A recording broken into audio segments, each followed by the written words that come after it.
This is The Fit Mess with Zach and Jeremy. Our topic this week, strengthening your immune system naturally with nutrition. We will talk about that with our guest, Marie Ruggles. She's a clinical nutritionist and author of the new book, Optimize Your Immune System, Create Health and Resilience with a Kitchen Pharmacy. I love that term, kitchen pharmacy.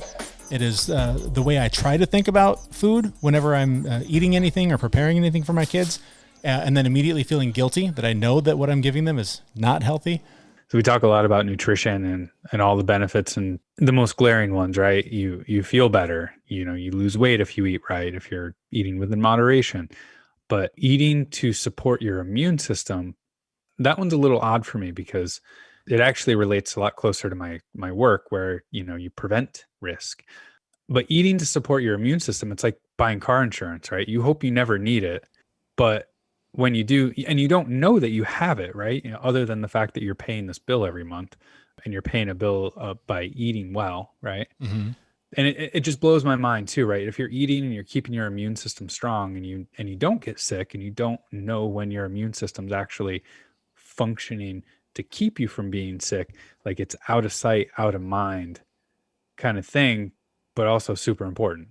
I think it's kind of like I keep thinking of the word biohacking because that is something that we've talked specifically about, and that sort of is a general overview of everything we talk about here. But this specifically is overly scientific for me for something that as simple as eating. It's just the food you put in your face, and what you choose to do that with has a huge impact on your overall health, the way you live your life, the way you feel. And you're right. It's one of those things where when you're doing it right, all you really see is probably the higher grocery bill because it's organic and locally sourced and all of that. You're probably spending more time in the kitchen because you're actually preparing food, or you're having to prepare raw foods or whatever. But other than that, if you are doing it well, or if you're doing it right, you shouldn't really notice it. You should just sort of feel good and not get sick very often. That is the whole point of optimizing your immune system. Exactly. And it just needs to be front of mind for you to know that you're eating in a particular way to support your immune system. So I am prone to stress eating. When I'm stressed out, I go right for the sugary, sweet, cold things. I'm talking about you, ice cream. I love you. I love you. When I get stressed, I tend to eat bad, and it just turns into this cycle. I feel bad. And I can actually occasionally, like when I go down those stress eating holes, like I'll wake up one morning and I just kind of feel like a sore throat, like swollen glands or something, like just the beginnings of being sick. And like, that's all I need to switch gears and be like, all right, get rid of the sugary stuff. And it's amazing that like, I don't actually go full blown sick. I just get a little bit sick. And then if I can switch it quick enough, I don't get sick, and my immune system has everything it needs. But I heard a long time ago, and this was mind blowing to me at the time. And now I can't think of it in any other way. And I think of this when I eat sugar too, because I'm eating sugar for a very specific reason, to manage my stress.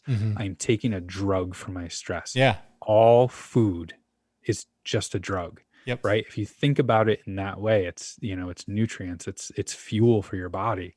And it all has an impact on you. And when you switch it over to that, as opposed to, well, it's just the thing that I shove in my face at, breakfast, lunch, dinner, and all night on the couch when I'm binging Netflix. If you can switch that mentality over to all food is a drug, and it's like all drugs, some are good, some are bad. And if you take the good drugs, the good food, you're just providing fuel for your body to do all the things that it needs to do anyway. And feeling good is a side effect.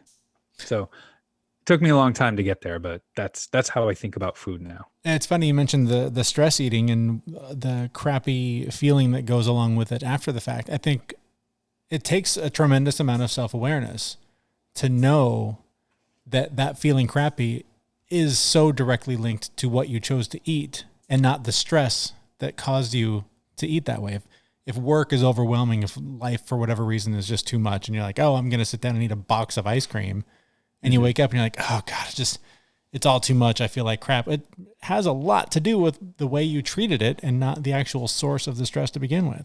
And once, if you're eating crappy all the time, you're in that vicious cycle. You never quite realize what it's like to feel good, and you never and it always has that after effect, right? You eat crappy on day one, it could take 3 days for that to actually manifest as feeling crappy. But if you're eating crappy all the time, you're constantly rolling into the next day of feeling crappy because you ate crappy, feeling crappy because you ate crappy, right?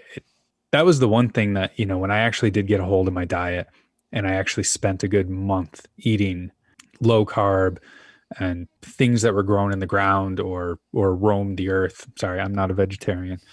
You monster. Sorry. But you don't notice it right away because your body's adjusting, and it's such a gradual shift.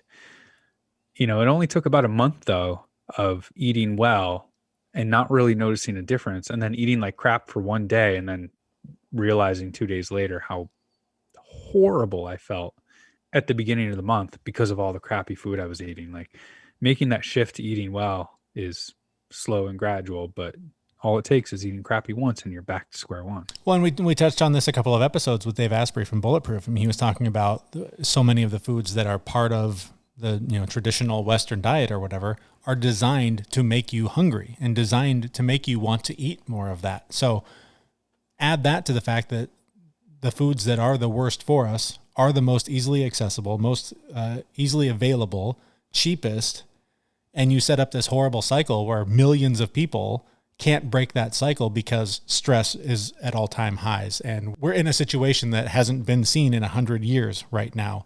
I mean, all of these things, it really takes a Herculean effort to overcome a system that is designed to make you unhealthy. But it's, when we're talking about the immune system, it's the same thing, right? Your immune system, you don't feel it unless you get sick, of course. But like, if you eat crappy, your immune system doesn't work as well. But when you eat good, your immune system is working well. But you can throw it off by having a day of bad eating. And this is something that is not widely understood. So, I think that's what led us to want to talk to Marie in the upcoming interview. Yeah, our interview this week is with Marie Ruggles. She is a clinical nutritionist, and just a terrific conversation with her about her new book, which the thing that I love about her book so much is, I mentioned that nutrition is such a lab experiment. It's so scientific. And for me, it is not something that I'm well versed on. I'm not a great expert in this field. So I need these things broken down really easy for me. I need to know what's on my plate, what's not on my plate. If you start talking to me about the cellular level of the impact on the cells and all that, I'm on a different book with far fewer pages and a lot bigger words.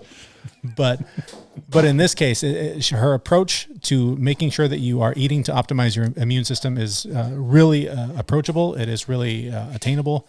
And again, her book is called Optimize Your Immune System, Create Health and Resilience with a Kitchen Pharmacy. I love that term, kitchen pharmacy.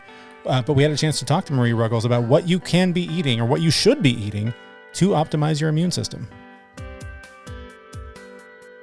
When people understand how the immune system works, it kind of prompts them to take action because the actions make more sense. So the immune system has two layers, and the one that we're most concerned with now is what we call the innate immune system, and it's constantly on surveillance, kind of testing out what's in our environment and deciding what's okay and what needs to be attacked and derailed. So the virus, for example. And then once it attacks a virus, it actually takes the remnants from that cell that's no longer an operative, and it uses that as ingredients to make antibodies. So the innate immune system will attack just about anything that seems like it's a pathogen, an enemy. And the secondary immune system has a memory. So that's what we talk about when we say like herd immunity. That means you have a lot of people with cells that recognize a particular virus. So right now, even though my work is mostly about prevention, I'm just going to mention COVID a few times because, it's just so relevant. Sure. Our systems don't recognize COVID. They see it as a pathogen, and they do go to work to attack it. It's just that it's a particularly radical virus. So our immune system needs help. And on that note, your book focuses very heavily on what we can be putting in our bodies to strengthen the immune system. So I guess my first question is, our typical sort of Western U.S. diet, how much is that harming our immune system as we try and battle this, as it's often referred to, the invisible enemy? Yeah, it's actually one of the main problems because the typical diet causes inflammation in the body. And when people get COVID and they become severely ill, it's often because they have a pre-existing level of what we call low-grade inflammation. And you can have that just by eating foods that don't agree with you, processed foods, fast foods, and not enough of the whole foods. On the other end, when you crowd out your diet, so you're eating a lot of whole foods and less processed foods, you're also taking in nutrients that some of them are actually antivirals, that they directly target viruses. Mm-hmm. And that's why I call certain items superfoods, because they actually have compounds that will deactivate viruses. Could you give us a couple of examples of what kinds of foods would do that? Sure. So sort of like my whole MO is that everyone should have a kitchen pharmacy. As a matter of fact, the book, Optimize Your Immune System, was just an update to a publication that I was using for years because I've taught workshops on this for years. And then I decided to add in the subtitle, Create Health and Resilience with a Kitchen Pharmacy, because that's really what it's all about. A cabinet in your kitchen or some other places where you can keep some of these superfoods. So I like to start out talking about foods that people are more familiar with, that might be in your kitchen as we're speaking. Green tea is actually an antimicrobial, and there's research in school children and healthcare workers, nursing home residents showing that green tea or the extract of green tea substantially reduces the rate of people coming down with the flu, which is a virus. Common cold is also a virus. Garlic and ginger are considered antibiotic foods. They actually have direct activity in targeting and just dismantling viruses. So those are things that you could keep in your home every day. Garlic is actually more potent if you let it sit for 5 minutes after you chop it. It develops some extra immune-fighting compounds. Another favorite is mushrooms. There are thousands of studies on mushrooms and a particular component inside mushrooms, one called beta-glucan. And mushrooms actually support the immune system on several levels. So I recommend having a cup of green tea every day. And then when we get into phase 2 and 3, where we've been exposed to a virus, or maybe we're starting to come down with something, I recommend more. Mushrooms, I recommend cooking with 2 times a week. So, quick question on that, and maybe the answer here is go buy your book and read it. But I love mushrooms. Wonderful. Love garlic, but both of them I cook. I like raw mushrooms. I really love cooked mushrooms. So, is there good. any difference between the two of raw and cooked? Yeah, and you're doing the right thing actually, because there are some mushrooms that actually have toxins that are cooked off in the process. So I recommend always cooking mushrooms. The Great. garlic, as long as you chop it and let it sit for 5 minutes, it's still going to be okay after you cook it. But I like to tell people to keep just a little bit raw. If you're making a sauce or a stir fry and you throw in a little bit raw, nobody's going to notice it. Mhm. Oh, interesting. Those are some simple things that, like you said, we may already have in our cabinets. What about the things that we already have in our cabinets that need to go in the garbage immediately? Obviously, sodas, sugars, processed foods, white breads, things like that. We hear all the time how bad they are for us. What are some things that maybe we don't consider on that list that should be tossed? So everything in the processed food category, and I do put lists of processed foods and whole foods in the book. And the processed food list is actually quite long. Yeah. So something that might surprise people is roasted nuts. When we roast nuts, we change the chemical structure of the fats. So I prefer raw nuts, and nuts should be kept in the freezer because they go bad. And unless you're going to use them within 2 weeks, they should really go into the freezer. Interesting. I never knew. I've got a bag of raw cashews that have been in the cabinet for like a month and a half. Okay, not too late to put them in the freezer. Okay, good.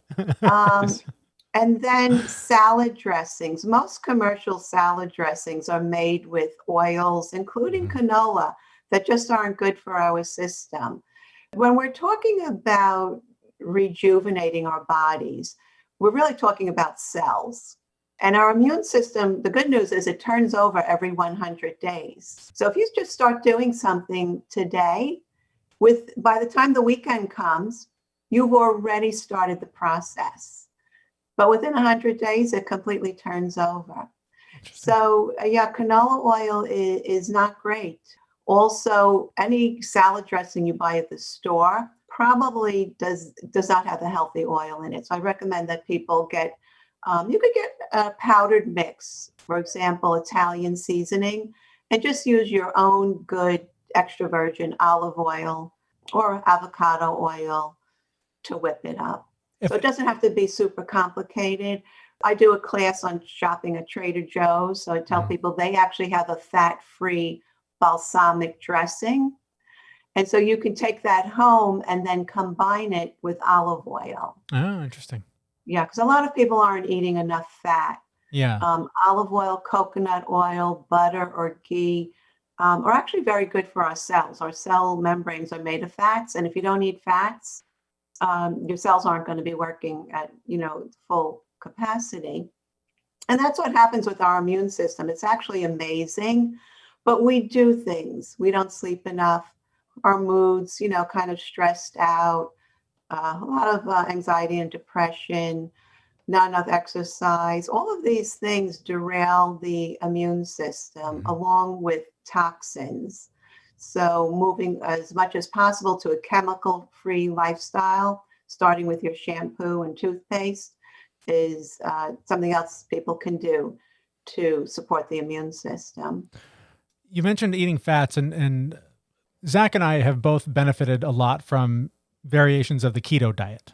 Okay. Zach is a meat eater. I took a vegetarian bend on the keto diet, but that meant a lot of processed, meat alternatives for the version that I did because I'm lazy and a terrible cook. So are there diets out there that are being promoted like that maybe people should avoid? Is the keto diet something people should be wary of? Because as I was studying it seemed like it was something that would be beneficial to the immune system because of the kinds of foods that you're eating if you do it right. So I guess that's my question. Is there a diet that is marketed that we hear a lot about that either we should or should not try to boost our immune system? Yeah. Well, when I teach, I sort of put a platform out there that can be used with any diet. So, for example, I have on my website a Whole Foods Quick Start Guide, and it can be used with the keto. And for some people, the keto is okay. It's actually for certain types of cancer is very good. So it depends on what your physiology is. So for some people it works, but the thing that you said that's key is that if I do it right. And so it's really a matter of looking at what the big picture is and how to put together a diet that's really nourishing for your body and see how you feel, because that's the bottom line. See how your blood work is and see how you're feeling after about 3 months. And that'll be a good indicator if that's working for you. But, vegan, vegetarian, they're all fine as long as you do it right. And Zach, who's the meat eater? That would be me. Yeah. Okay. So Zach, I'm a big proponent of getting meat from the farms that treat the animals well. There's a farm where I ordered my meat from. It is called White Oak Pastures in Georgia. And the animals are outdoor for their entire life. and the slaughter process is extremely humane.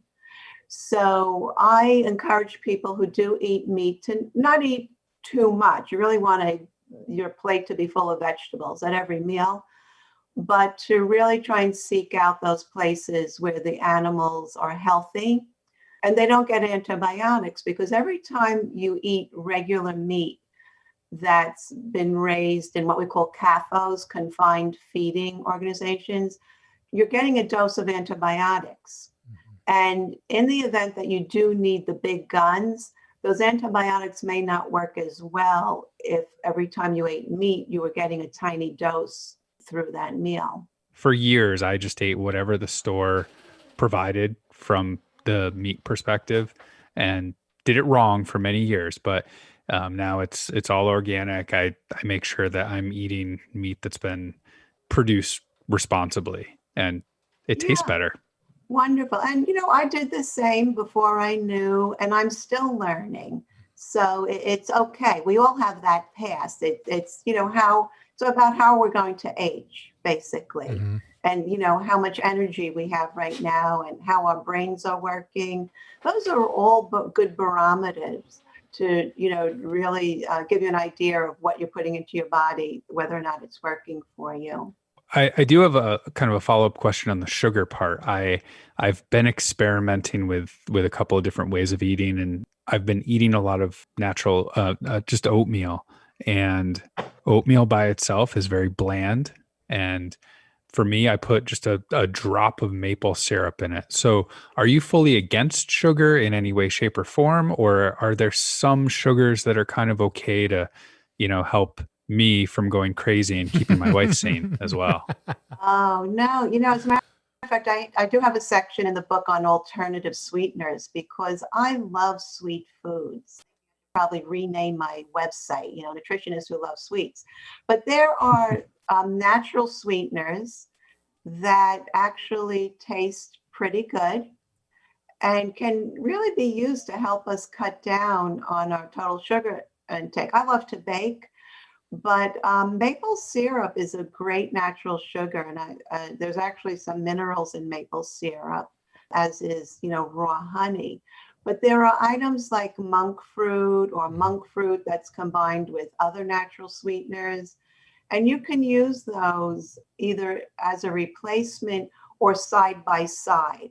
So in order to really replicate that sweetness that you're used to, sometimes if you use a little bit of both, you'll come close to a flavor that you really like, but the actual amount of sugar is much less. And we have studies showing that if you have a lot of sugar, it actually derails your immune system for the next 5 hours. Oh, wow. So, yeah. So if I were to eat a lot of sugar right now and go grocery shopping might be considered, phase one in my program is what you do every day to strengthen and prime your immune systems. Phase two is when you've been in an unhealthy environment or near a sick person. So my immune system would be working at 50% capacity while I was in that grocery store. That's, potential opportunity for exposure or viral transfer. So it's a good idea to take a look at the sugar that you're eating and see, if you could put in some of those replacements. And they're all natural. They're leaves. They're fruit. That's where they come from. Mm-hmm. But definitely say no to anything artificial, because that leads to inflammation. The body recognizes it as a toxin. You mentioned that exposure, and obviously we're talking a lot about exposure to viruses with COVID being so prominent, but how concerned are you that, I guess, as a vaccine comes along and we start taking steps to get back to normal and we've all been sort of isolated? I read a lot early on from people saying all of this isolation is going to make us more susceptible to the other viruses that we normally encounter every single day, going to the grocery store, riding the bus, just being in that environment. Is that something that we should be concerned about? And are there steps we can be taking to boost our immunity beyond what we're talking about here, just sort of in general? Right. Yep, definitely. Well, there are always new viruses that circulate in the form of a variety of respiratory infections, the common cold, the flu.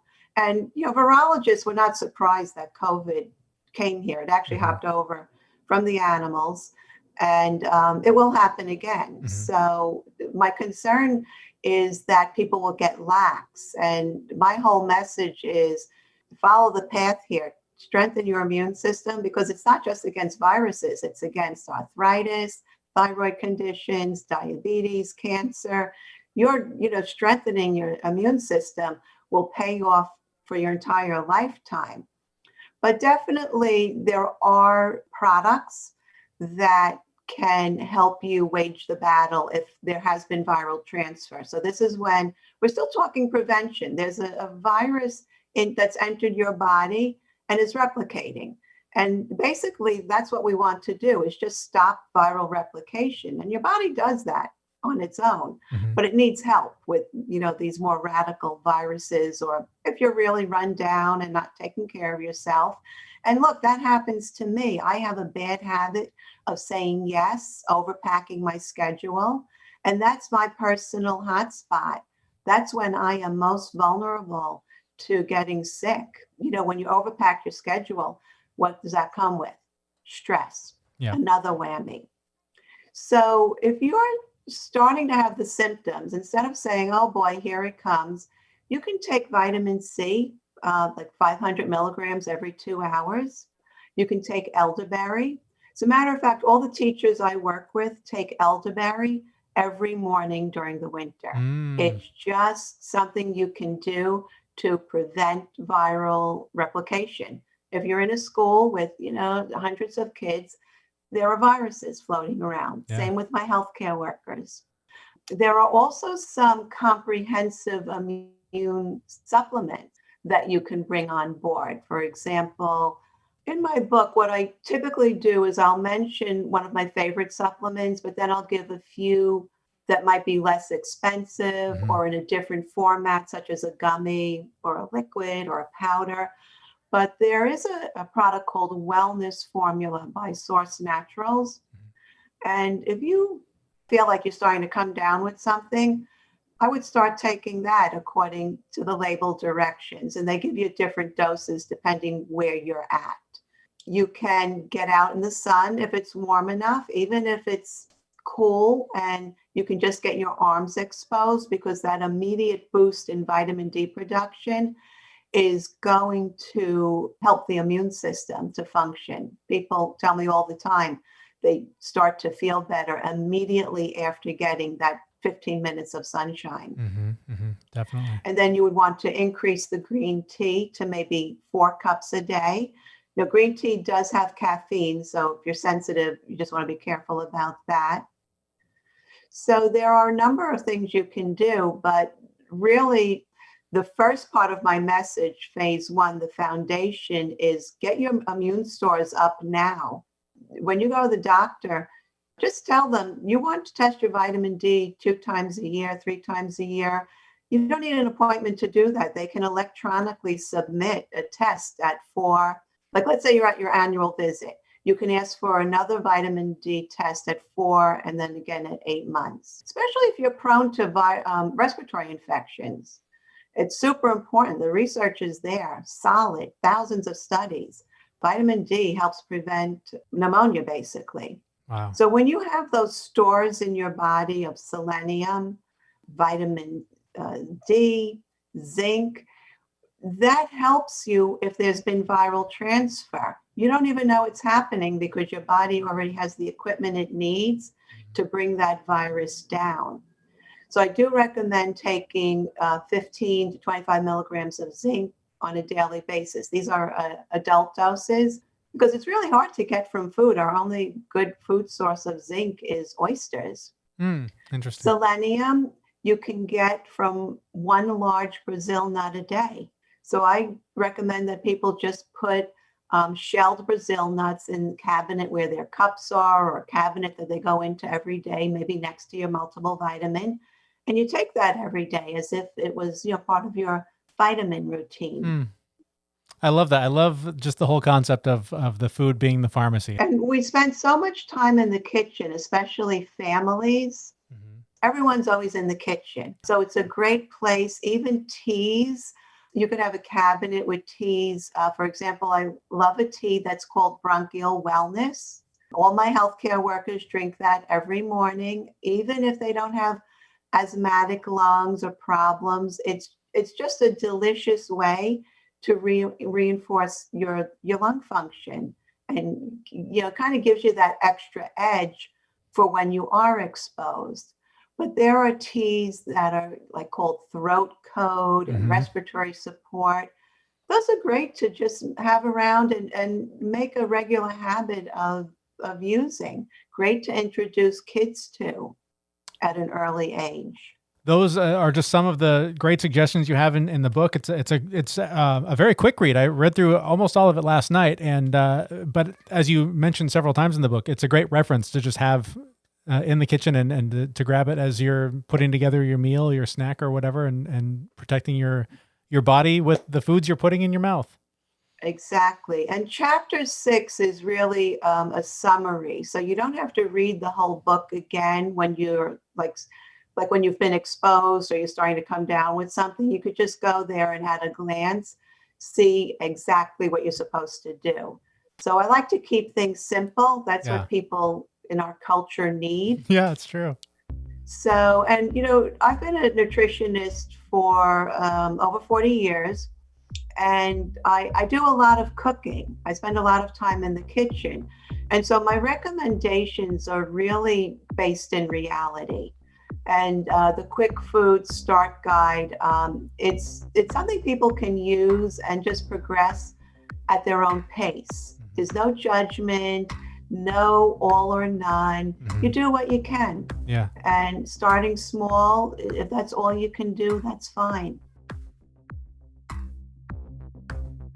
All right, our thanks to Marie Ruggles. She is a clinical nutritionist and the author of the new book, Optimize Your Immune System, Create Health and Resilience with a Kitchen Pharmacy. One of the things that she said in that interview that completely blew me away was the immediate impact that sugar has on your immune system. The idea that consuming sugar and within hours, your immune system is dramatically weakened. So if you had, donuts for breakfast and you run out to Costco, you're taking a huge risk. I never would have known that it had that immediate of an impact. And if you're shopping wrong at Costco, if you're eating the donuts while you're there, your immune system might actually be compromised before you leave. Well, and if you go the wrong way down the wrong aisle, it just totally adds up. You're hosed. Nobody follows that here in New York now. No one.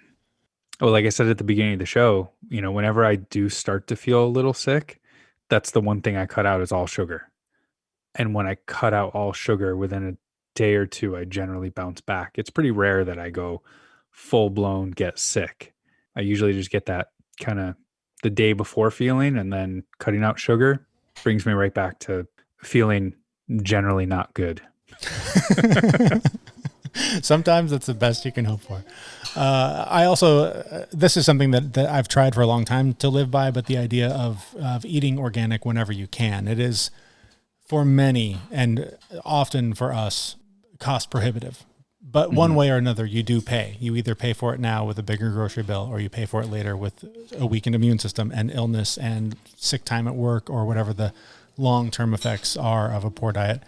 And again, you're trying to do this in a system that is designed for you to fail.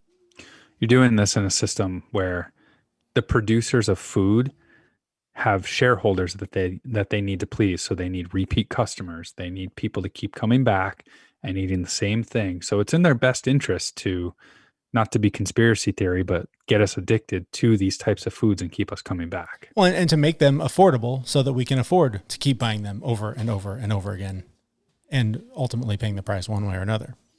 Yeah, the dollar menu at McDonald's. Woohoo! I have to admit, I love the McRib, and I actually went and got it 2 weeks ago. Really? So they currently have it. I thought this was a special occasion kind of thing. It is, and right now they have it available. Ah. And I ate the sandwich. I'll admit it. I love the taste of that sandwich. Like, I enjoyed eating it thoroughly. Within 30 minutes, you could hear my stomach across the room. It was making so much noise. And within an hour, I felt lethargic. That's your body saying, wait a minute, that wasn't food. Oh no, yeah, my body completely reacted badly to it. And again, I need those moments occasionally where I eat something bad and I realize that was enjoyable for 30 seconds and I'm going to pay for that for 2 days. So, Oh. and I can't even imagine what impact that had on my immune system by eating that. Yeah. Oh my God. So gross. But delicious, I suppose. I don't know. Yeah, that is my weak point. I love to eat. When I first started working out, I realized that I could eat more by working out. So Sure. that was my entire goal, was I can eat more crappy stuff if I just run or if I go do some exercise. Fast forward a little bit, now I realize it's all about balance, and you're not exercising to eat more, you're exercising to supplement eating healthy. But that is one of my weak points. I truly, truly, truly enjoy the dopamine rush that I get from some of my favorite foods. Ice cream, I'm talking to you again. This whole episode is a love letter to your freezer and all of the ice cream in it. Well, and so my wife and I have a joke running because my favorite kind of ice cream is a Ben and Jerry's flavor called Chubby Hubby, and it's vanilla malt ice cream with peanut butter in it. And like, I would just eat that all day if I could. But it literally, if I eat Chubby Hubby, I become a Chubby Of Hubby. course, yeah. Like, that's the joke that we have going on. It's in the house. named So that way on whenever- purpose, for sure. So whenever I go for it, my wife is always like, "Oh, so I get my Chubby Hubby too," Nice. which generally leads me to put it back sometimes. Exactly. One thing that's been really interesting, we've been up in Canada for all the month of January, and we've gone to the A&W. It's a big thing up here. They're everywhere. And it's fascinating that they advertise, apparently this is a new thing for them, all of their meat is 100% grass-fed meat, which, Nice. none of us eat meat, so we haven't been able to taste it and see what it's like. But You should switch just because of that. yeah, I'm sure. Yeah. But what's also fascinating is Beyond, the meat alternative company Beyond, they are in all of the various fast food restaurants up here too. So there's been plenty of options for us, but it's cool to see that a fast food chain can find a way to do something relatively healthy with their food and not just give you plastic with barbecue sauce on it and call it a McRib. Oh, it's so much more than that. it's like plastic and heaven all wrapped up in cellophane. What if they made a McRib ice cream? Would you ever leave the house? I don't think I could do that. I love barbecue sauce, but that's just sounds like a nasty ice cream combo. It would take a lot of Athletic Brewing Company beer to wash down a McRib flavored ice cream, I would suspect. I would suspect that even Athletic Brewing would struggle. That ice cream combo sounds terrible. Really, really bad. Don't take that one to market then, huh? Don't try and start marketing that one. Well, so have you been eating ketchup chips up there? We have had the ketchup chips, which if I never taste another one, it'll be too soon. Mm-hmm. However, I am not a fan of pickles in general. If pickles are in something, fine, that I can deal with that. Eating a pickle on its own, no thanks, not for me. However, pickled potato chips are magical. Those things are amazing. Yeah. I've had them. They are pretty good. What's the other one? All dressed. Oh, all dressed or all dressed. Okay. These are the other ones that are a big hit. And these are they're like salt and vinegar chips mixed with barbecue chips. Ooh. Yeah, that sounds good. They're incredible. And then the candy selection, don't get me started. We've been eating the coffee crisp, which is not often found in America. What's the other one we're eating? The Caramilk. These are the chocolates with caramel inside. Oh, a Wonder Bar. Wonder Bar is the shit. You got to get yourself a Wonder Bar. You got to drive north a few hours and get yourself a Wonder Bar, and it'll curb your ice cream craving. I don't know. We'll see about that. So Canada is a place of many delicious treats. Is my big takeaway here. Oh, and poutine. I've had more poutine in this month than I've had in my life. You can't go wrong with that. That's just classic. Man. Cheese, fries, and gravy. Yes, sir. I'll have another.